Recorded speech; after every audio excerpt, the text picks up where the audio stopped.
Hey, what's up everybody? My name's PersNikity and welcome back to Uncharted, Drake's Fortune. We're moving on to Chapter 3, A Surprising Find, and this is my brutal difficulty walkthrough. For those of you who are watching for help, this chapter really doesn't get too intense until the second half. For those of you watching for entertainment, go ahead and strap yourselves in. This is going to be like 18 to 19 minutes. This chapter really probably... this chapter, along with Chapter 2, really sets up the story. It sets up the treasure we're going after, and our main antagonist is introduced in this chapter, so it's a lot of fun. For the most part, this is a really old game, so most of you already know this by now. But who knows, maybe there's a couple stragglers here and there that have never even heard of Uncharted, and hopefully you'll find these videos and be drawn to them, as I was drawn to the game when it first came out a number of years ago.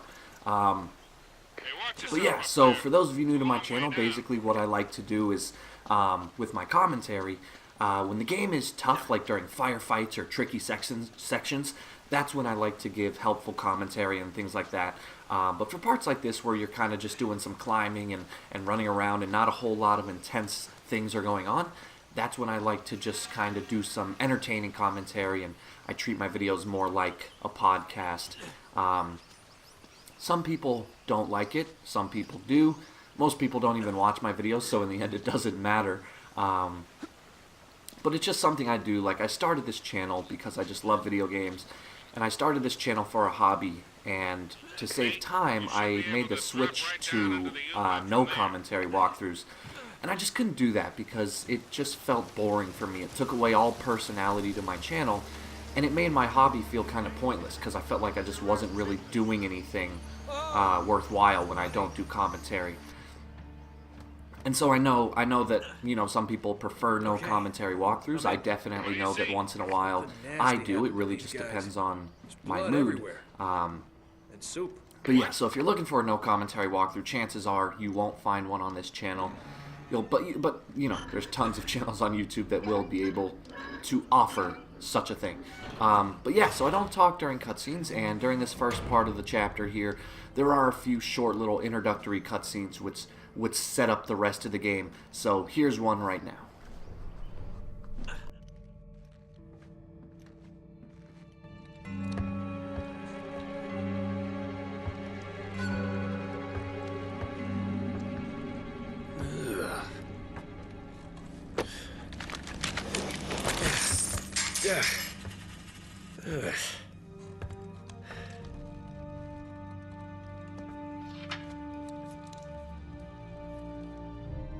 Huh.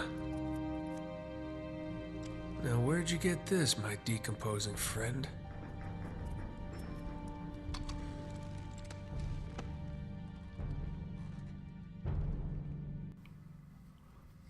Alright, so when you gain back control of Drake, all you have to do here is make your way through this German U-boat, and then, you know, as you go from room to room, another cutscene will trigger. But there's really nothing tough going on here. Just gotta open some doors, press some buttons, and rotate some joysticks. Really simple stuff. Like I said, the tough parts don't come until later in this chapter. That's when we actually are finally going to delve into the firefights of the game, and those can definitely, I mean, those are what make or break you on brutal difficulty. Like this stuff, like the climbing and the scavenging and the searching, that's no different between difficulties, but it's the fighting that's really going to give you the hard time. Cozy.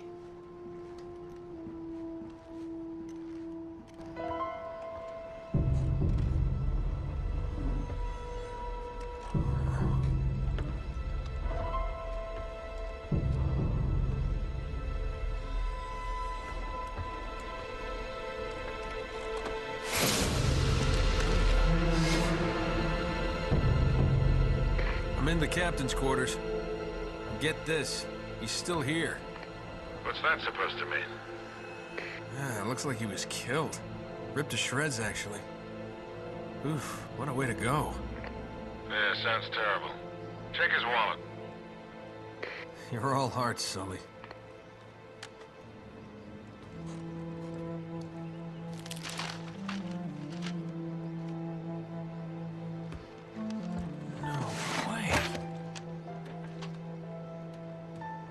You've got to be kidding.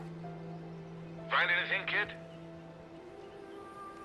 UK 2642. UK 2642. Gotcha. Are you alright? Sully, you're not gonna believe this. Try me.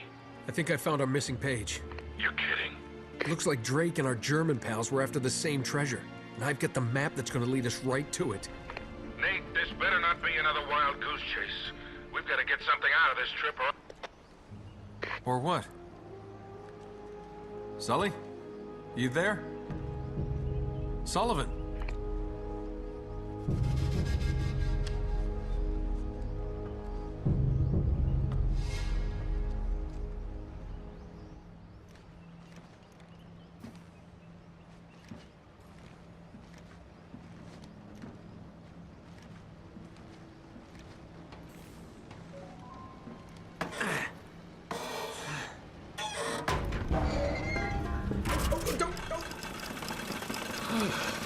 That's probably bad.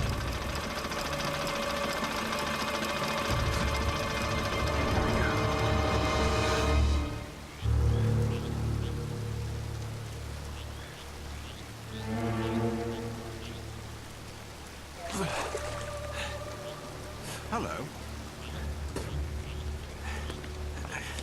Hey! Friends of yours, Sully? I'm Gabriel Roman. Yeah, I know who you are, asshole. Manners, young man. This is just business. Get over there. Easy. Put your hands up. Hi, they're up. See, your friend owes me money, Mr. Drake. A lot of money. So when he told me that you two were onto something big, the find of a lifetime, he said, well, I was intrigued. But he's made grand promises before, haven't you, Victor? And here we are again. Another fool's errand. Jeez, does he always go on like this? Take it easy, Navarro. So, I'm afraid the time is up. Unless, of course, you found something in there, Mr. Drake, that might compensate for all this unpleasantness. He's screwing with you, Nate. They heard everything. Just give him the map. Slowly. What does a Kriegsmarine map have to do with El Dorado? What, you think this is a coincidence? The Germans were after the same treasure. That map has something to do with it. So, we square? For now. But just in case you need a reminder... Hey, come on, leave him out of it. Yeah, don't you guys usually just cut off a finger or something? That's far too vulgar. No, I think this will hurt him a bit more. Now, whoa. Come on, Roman. He's got nothing to do... Sully! Sully! You son of a bitch!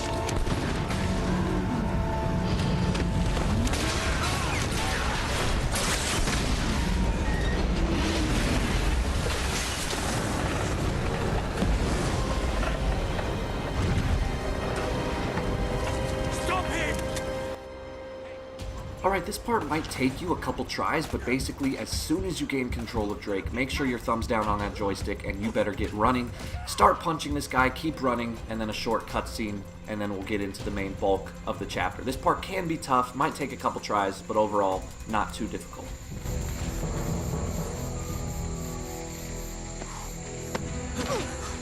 Whoa there, cowboy. That's for leaving me at the dock. What the hell are you doing here? Listen, I'm a good enough reporter to follow a couple of no-luck tomb robbers. He went this way. I radio ahead. Well, you're down to one tomb robber now. Sully's dead. What? Yeah. And we're next if we don't get out of here. Oh, God, I'm sorry. Please tell me you have a gun. Of course. Oh, thanks. All right, come on. Alright guys, so when you gain control of Drake here, you're with Elena and she's going to give you her pistol, and this is where things start to get tough. Now, the first thing I want you to notice here, notice how I'm not actually taking cover.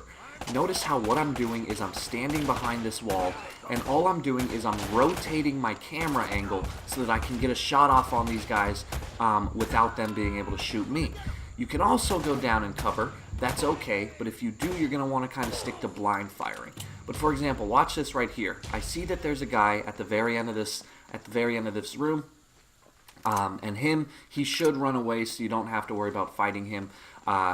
Scavenge as much ammo as you can. You can see how each weapon I'm picking up from these dropped enemies only nets me like 2 or 3 bullets. So ammo is pretty scarce here. But the main thing is, this is what's most important. Notice how when I'm turning these corners, I'm not taking cover. What I'm doing is I'm standing, aiming my weapon, and rotating the camera so that I can properly see the enemy. Now, sometimes you are going to have to shoot your enemy from cover, like right here. You see that I'm in the hanging mode, and it's kind of hard to blind fire someone here. So what I do is I pop up, I pull off one shot, and then I get back down. And this will come from experience. You'll know why I'm doing this once you start your brutal playthrough.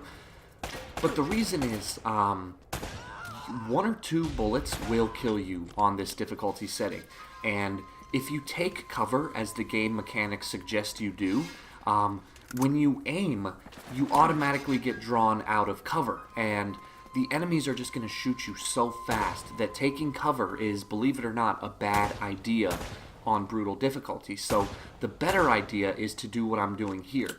I call it alternative cover. I don't think there's like a standard name for it. But basically what I do is I stand behind a wall or corner or anything that's tall enough to protect you.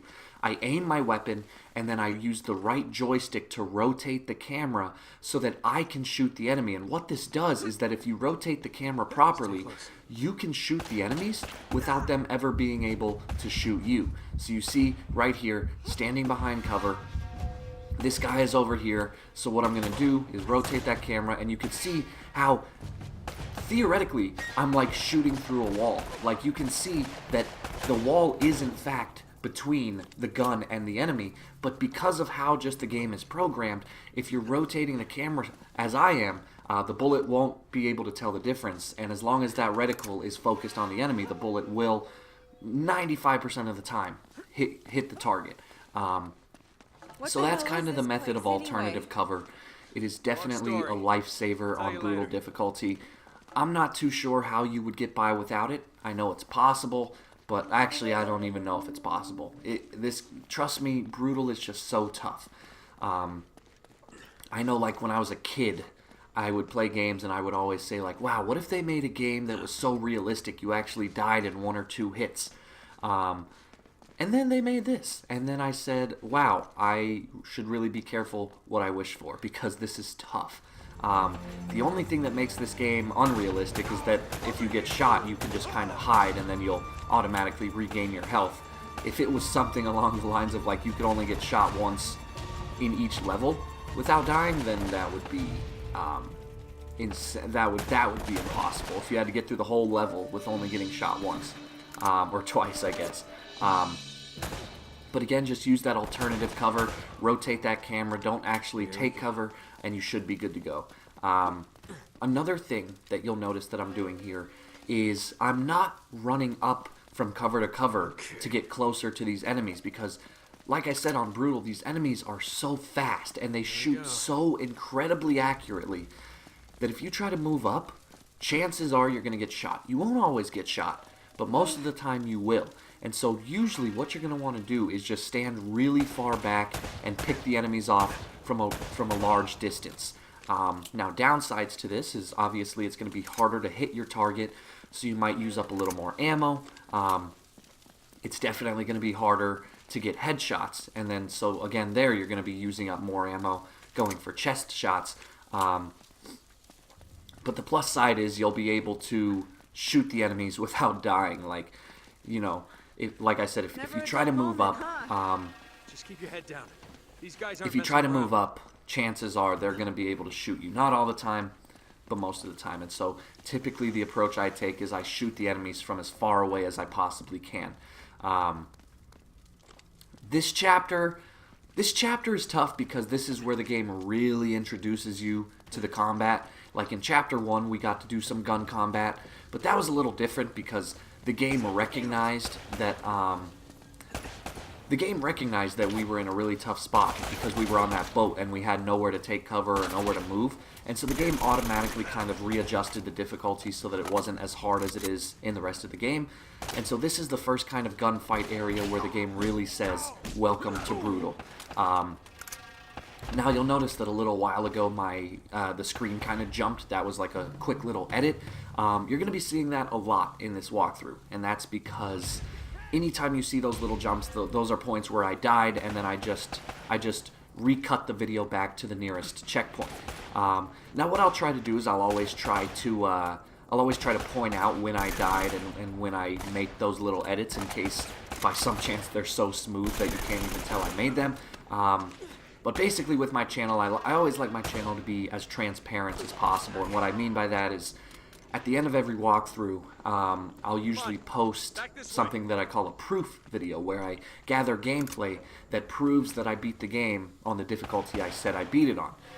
So for example, the reason I do that is to have as much honesty in my channel as possible, because a lot of things on YouTube and on the internet in general can be faked. You know, people can say that they're playing the game on the hardest setting when they're really not.